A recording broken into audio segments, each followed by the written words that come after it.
ऊपर वाला सब देखता है, और ये बात प्रदीप यादव से बेहतर शायद ही कोई हो जो इस वक्त झारखंड में समझ पाए। ऊपर वाला मतलब हमेशा भगवान नहीं होते, कभी कभी सीसीटीवी भी होता है। और ऐसे ही एक सीसीटीवी में प्रदीप यादव बाबूलाल मरांडी जी से मिलते और उनके हाथों में कुछ थमाते हुए दिख गए। देर शाम जब ये वीडियो बाहर आया तो यकीन मानिए यहां से लेकर यानी कि रांची से लेकर दिल्ली तक भूचाल आ गया कि प्रदीप यादव आखिर बाबूलाल मरांडी जी को दे क्या रहे हैं।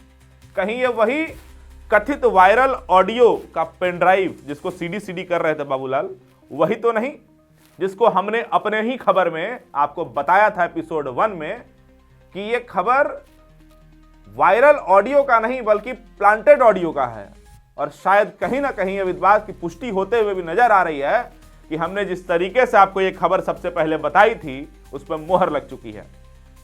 हमने वेबसाइट पर एक और खबर लिखी थी आज दोपहर में ही, जिसमें हमने ये कहा था कि नेताजी को लेकर के जो पार्टी दल है वो कुछ खास खुश नहीं है और दिल्ली आलाकमान से इसकी शिकायत भी हो सकती है। और अब जा करके जब ये वीडियो सामने आ ही चुका है तो सवाल ये उठने लगे हैं कि आखिर उसमें ऐसा क्या था जो प्रदीप यादव अपने हाथों से बाबूलाल मरांडी जी के हाथों में थमाते हुए नजर आ गए। कहा यह जा रहा है कि जो तस्वीर दिख रही है ये विधानसभा की है और ये समय आदान प्रदान का समय जो है ये 10 दिसंबर 2025 सुबह के 11:47 का है, जिसके ठीक 24 घंटे बाद बाबूलाल मरांडी जी सदन में उठते हैं और स्पीकर से ये अनुरोध करते हैं कि सर ये हमारे पास सीडी है, इसकी फॉरेंसिक जांच करा ली जाए। मेरे पास तो सीडी भी है, तो हम एक तो कहेंगे कि आपको यह सीडी देंगे, इसके आप जरूर जांच कराना, हो सके एआई से कोई क्रिएट किया हो, आप फॉरेंसिक जांच में भेज करके इसकी सत्यता की आप जांच कराइए। हमने आपको पहले भी कहा था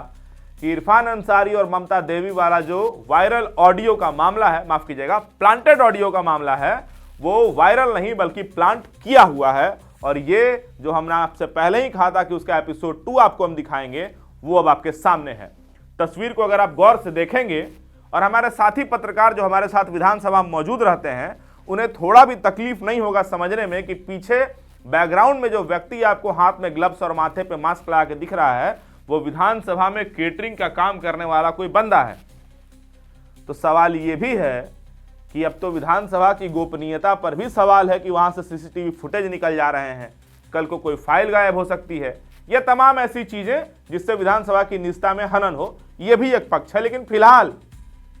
प्रदीप यादव को समझ नहीं आ रहा होगा कि आखिर वो किसी और चीज को लेकर के कहीं पीछे पड़े थे, उनके पीछे कोई और पड़ गया और अब तमाम जनता और मीडिया इस सवाल के पीछे है कि आखिर प्रदीप यादव बाबूलाल जी को दे क्या रहे थे।